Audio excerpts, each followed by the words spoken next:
Olá, eu sou o Patrick, seu guia, seu anfitrião no mundo das criptomoedas, no mundo do Bitcoin. Então, para o assunto de hoje, um tema que costuma ser recorrente nas nossas conversas, nas nossas rodas de discussão. Se você já está vivenciando o Bitcoin, as criptomoedas, geralmente sempre eu enfrento muito isso, recorrentemente acontece de alguém falando Bitcoin é pirâmide, Bitcoin é bolha. Então vamos hoje refletir sobre alguns desses conceitos. Vamos fazer um debate maduro, né? Nada de alienação,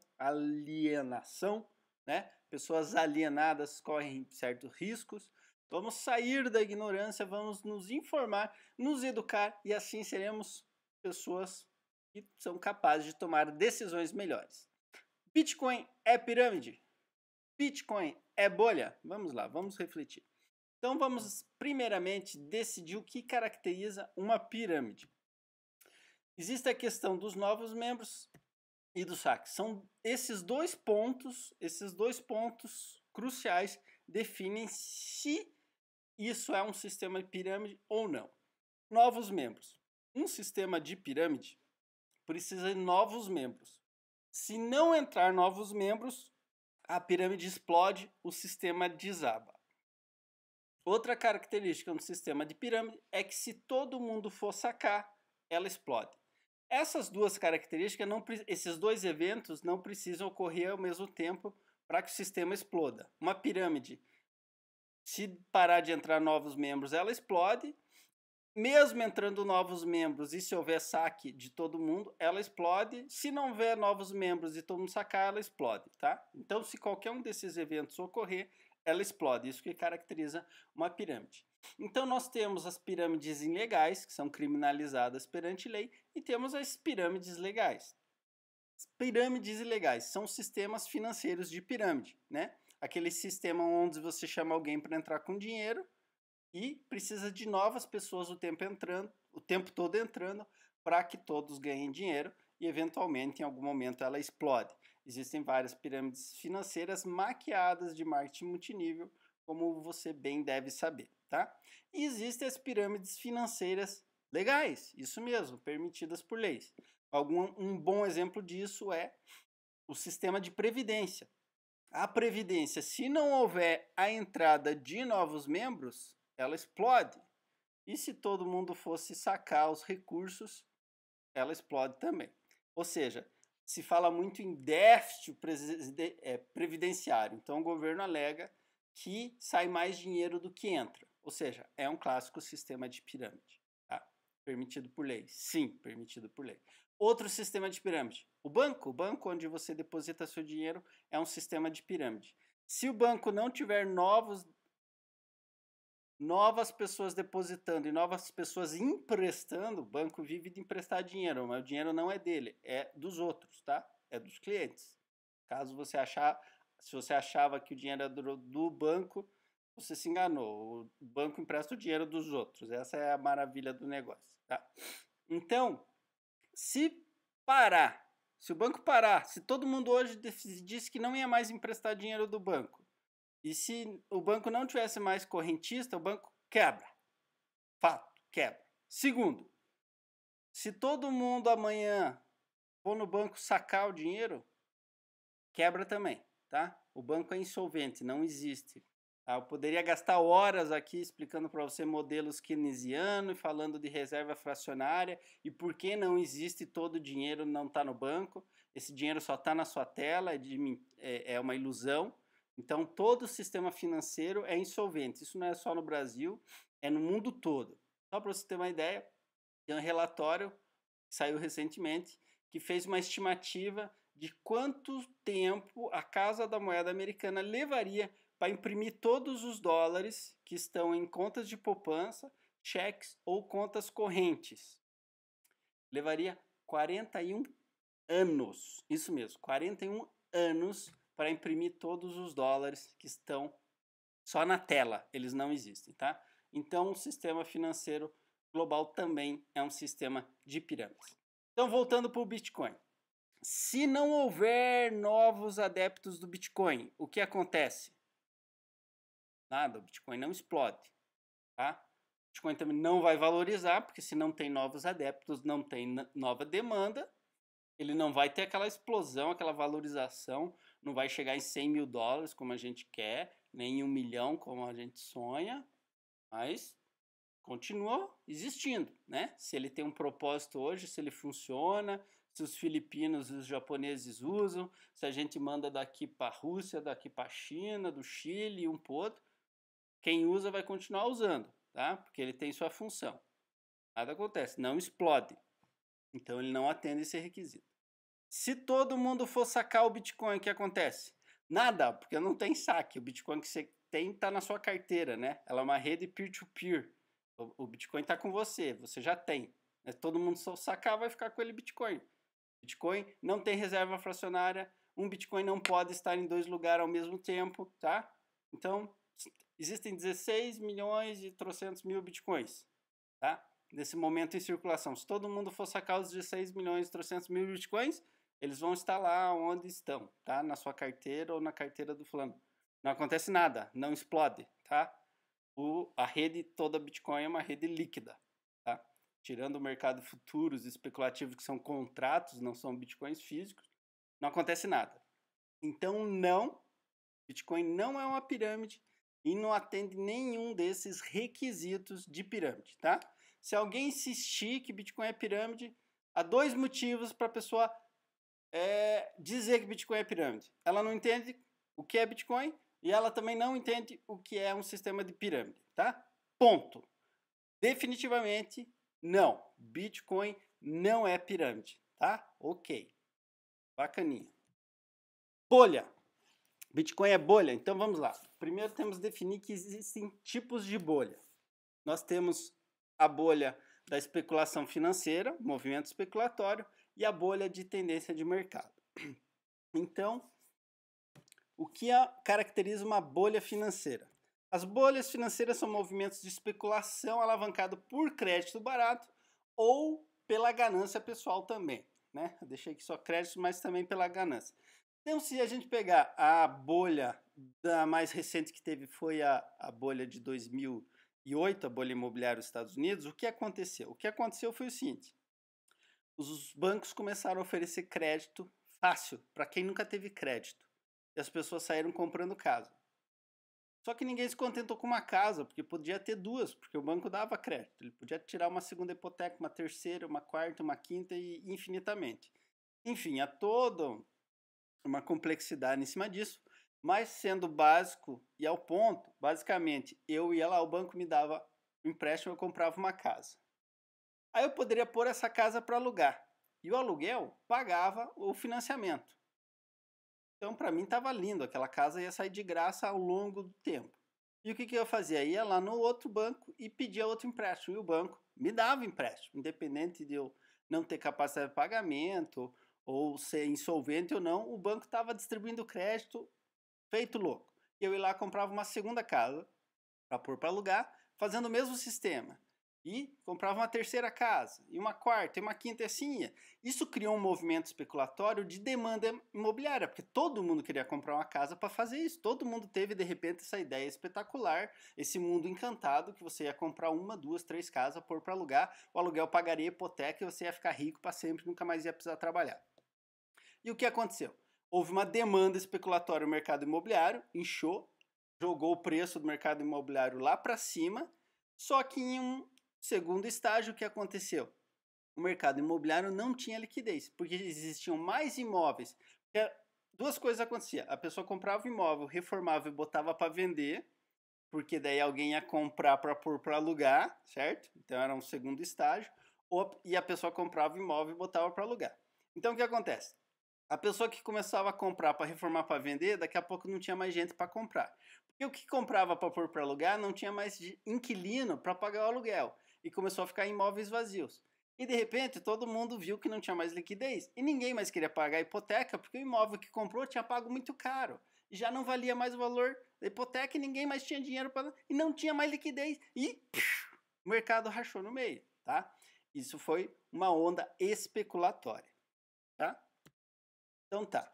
E o que caracteriza uma bolha de tendência? Uma bolha de tendência é incapacidade de atualização, produto sem finalidade ou falta de mercado. Então vamos lá, o que é uma tendência? Vamos voltar bem no tempo, antes dos computadores. Estrada de ferro, trem. Quando surgiu os trens, virou uma febre. Todo mundo queria pôr trem nas cidades, nos seus países, nos seus estados.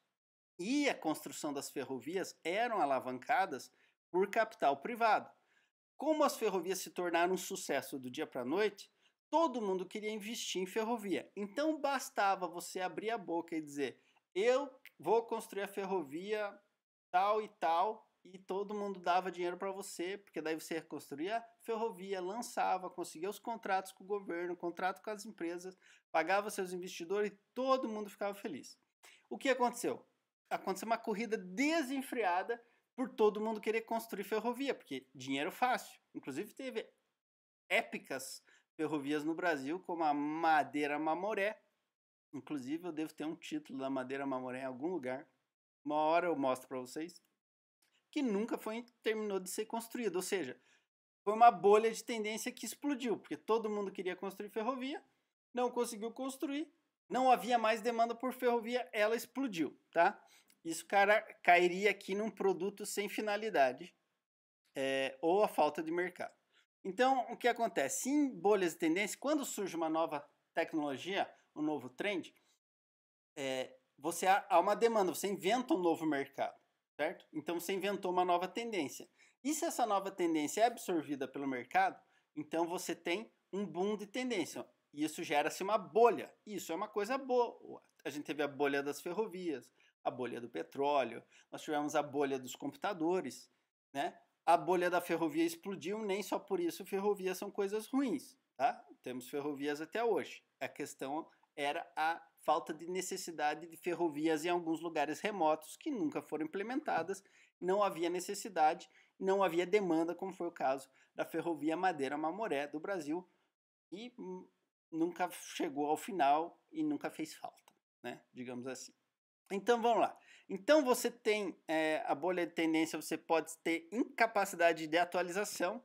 Então, por exemplo, você pega empresas de tecnologia que têm dificuldade de se atualizar e elas são riscadas do mercado, ou porque não se atualizaram, ou porque saíram outros produtos melhores. Um bom exemplo disso é o Netscape, o primeiro navegador de internet. Hoje nem existe mais, né? Vêm outros navegadores e engoliram ele. Outra coisa é você ter um produto sem finalidade. Por exemplo, a ferrovia Madeira Mamoré, que ia ser num lugar lá remoto, não sei, da Amazônia, Mato Grosso, não sei, que ligava coisa qualquer a lugar nenhum, né? Então, virou em nada. Outra coisa é você fazer um produto que não tem mercado. Então, você tem um produto que não tem demanda. Então, você também explode, tá? Então, nesse caso, voltando aqui, Bitcoin é uma bolha financeira? Essa é a pergunta de $1 milhão, né? Vamos lá. Pode ser, pode ser. Vamos ser franco, tá? Aqui não estamos ninguém para enganar ninguém. Vamos ser franco. Pode ser. Patrick, você acha que é? Eu acho que está longe. Primeiro, há muita demanda pelo Bitcoin. Eu acompanho algumas coisas internas do Bitcoin.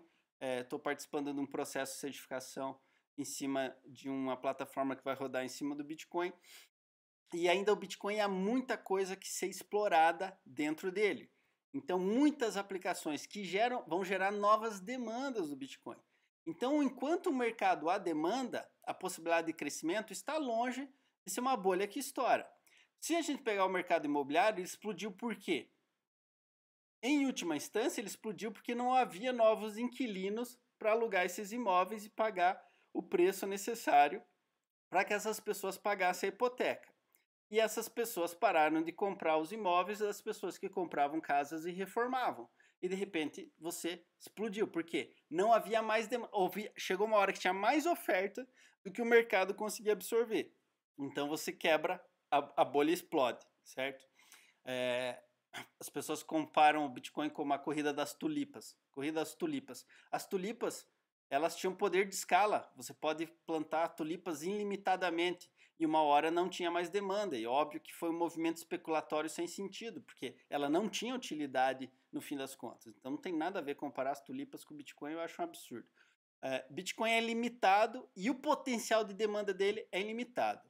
Se considerarmos que temos aproximadamente em torno de quase 24 milhões de carteiras na rede Bitcoin com um potencial de 3,2 bilhões de internauta, o potencial de crescimento do Bitcoin ainda tem muito espaço para crescer, certo? Então, se é uma bolha financeira, eu acho que tem muito espaço para crescer, para explodir. Segundo, o Bitcoin ele tem utilidade, não é só um movimento especulatório, né? Por exemplo, as tulipas. Para que você usa tulipa? Para que você usa tulipa, na verdade? Talvez esteja se perguntando a tulipa, né? Mas é pessoal do mercado financeiro. A primeira bolha especulatória moderna que existiu foi na Holanda, 1700 qualquer coisa, que foi a corrida das tulipas, onde uma tulipa, flor tulipa, chegou a valer mais que uma casa, tá? Então foi um movimento especulatório absurdo. E sempre que surge alguma coisa que parece ser boa demais para ser verdade, alguém mais conservador, alguém do mercado financeiro diz, tulipas, são só tulipas, tá? Mas se você entender o Bitcoin, sabe que o Bitcoin tem utilidade, é uma revolução tecnológica, a gente nunca pôde enviar valores sem fronteiras com uma facilidade tão grande e tal. Então ele foge um pouco da especulação por si, pela ganância, ele tem sua utilidade, mas ele pode sim ser um movimento de especulação financeira de estar super valorizado porque pessoas estão promovendo a ganância. Existe sim essa possibilidade, vamos ser razoáveis, tá? Então, ok? Acho que deu para você entender, a possibilidade existe. Eu acho que se existir está longe, existe muito mercado e muitas aplicações para o Bitcoin ainda, eu acho que tem muito espaço para crescer e por ele ter essa natureza de ser limitado, eu acho que isso reduz as possibilidades dele do movimento especulatório, porque a gente teria que ter mais pessoas querendo vender o Bitcoin do que pessoas querendo comprar. E que a gente acompanha aí em termos de volume de transações, são episódios muito curtos e que acontece isso de ter menos pessoas querendo comprar do que vender. Em geral, se você pegar o pregão do Bitcoin, há sempre mais ofertas de compra do que de venda. Então, por isso que você tem sempre essa volumação do Bitcoin, tá? Esse é o ponto, tá? De uma forma sóbria, madura. Em termos de bolha de tendência, o Bitcoin está numa bolha de tendência?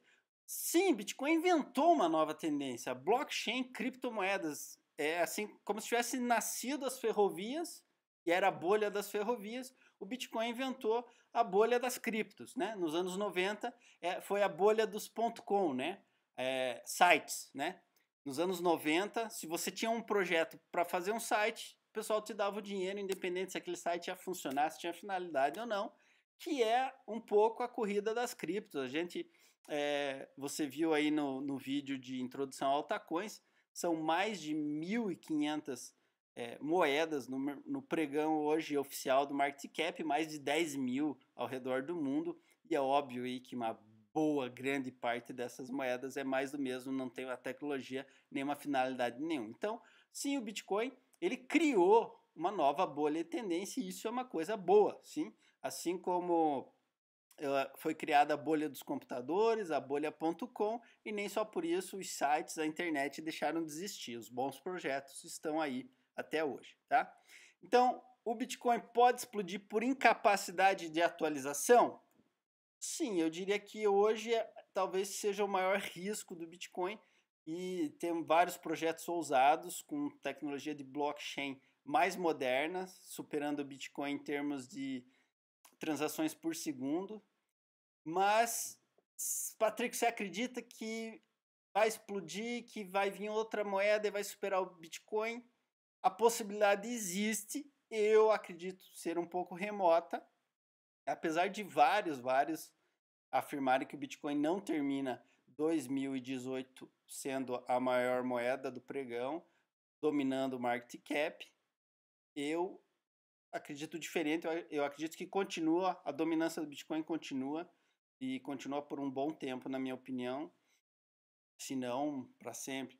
Eu acredito que dificilmente o Bitcoin ele se torna superado por vários motivos. Apesar de você ter uma tecnologia melhor vindo aí, que possivelmente até agora na prática nenhuma se provou, nem só de transações por segundo se vive. O Bitcoin é uma rede extremamente robusta, a maior rede de petaflops da face da Terra processando as informações, a maior moeda de aceitação global, uma rede extremamente robusta, com uma tecnologia robusta, né? A gente vê o Ethereum passando por problemas de tecnologia, problemas de bug desde o começo dele, desde que o Ethereum nasceu, ele vem com problemas de bug até hoje, apesar de ser também uma baita tecnologia, mas você vê a diferença entre o Bitcoin mais robusto, extremamente mais robusto. Ele conta hoje com a maior equipe, os melhores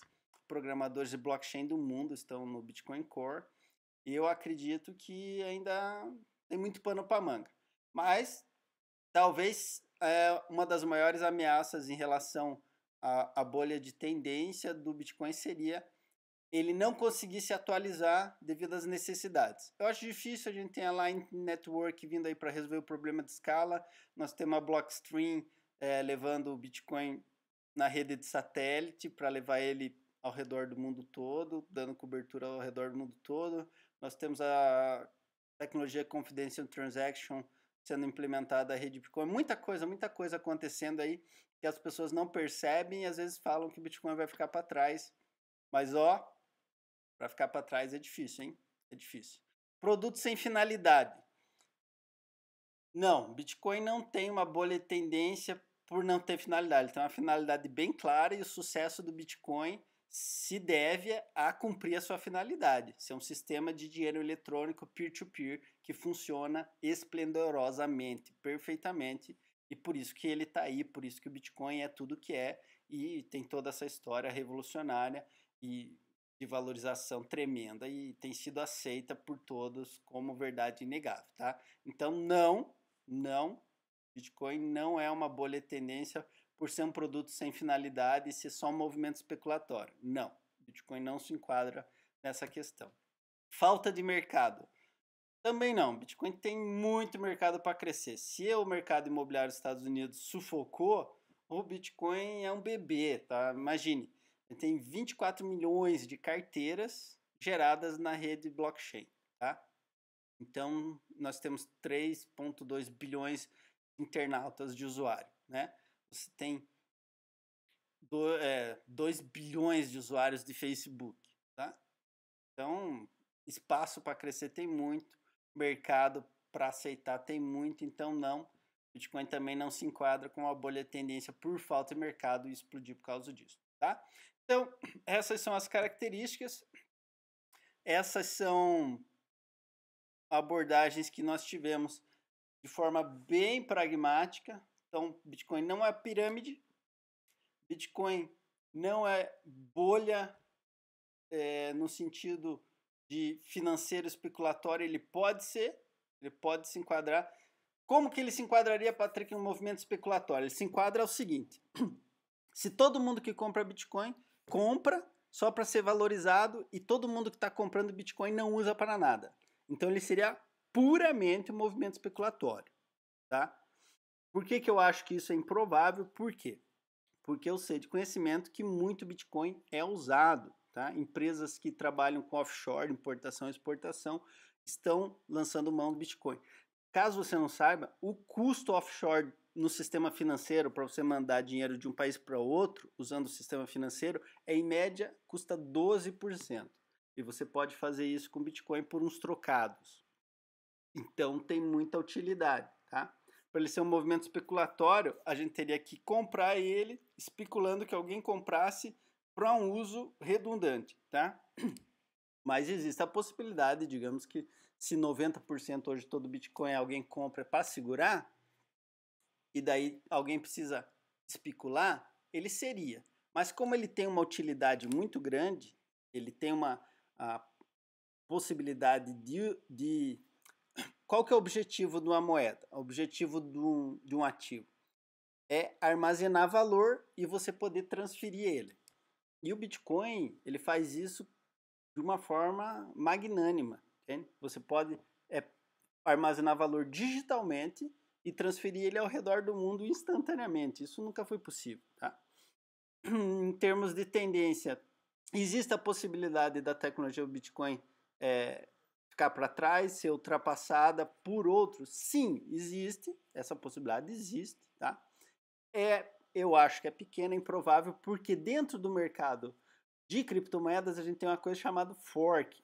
90% do mercado de criptomoeda é open source, ou seja, é código aberto. Eu mesmo posso ir lá no código Bitcoin, copiar o código Bitcoin, lançar a Patrick Coin com as mesmas funcionalidades do Bitcoin e tá tudo certo, tá? Não tem patente Bitcoin, não tem nada. Eu copio o Bitcoin, faço meus melhoramentos e lanço. E várias moedas fizeram isso, e nem por isso se tornaram os novos Bitcoins. Então, também nada impede de que, se sair uma tecnologia melhor, o próprio Bitcoin copie e integre essas funcionalidades, se forem superiores a ele, nele mesmo, tá? Então, esse também é uma forma de mercado que nunca existiu antes, né? Por exemplo, você tinha antes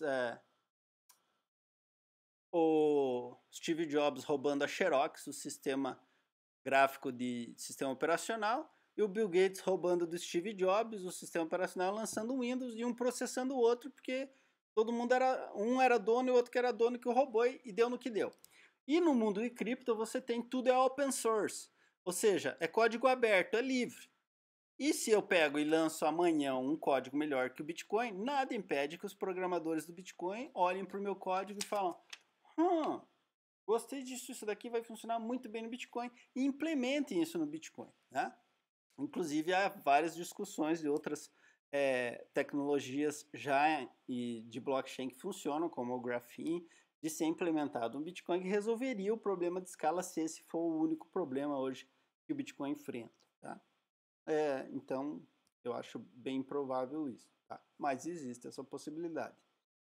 Em termos de falta de mercado, não. Em termos de falta de utilidade, não também. Tá? Então, Bitcoin não é pirâmide. Bitcoin pode estar em uma bolha, muito improvavelmente numa bolha especulatória financeira. Minha opinião, opinião do Patrick. Faça suas próprias pesquisas, faça seu próprio estudo. Tá?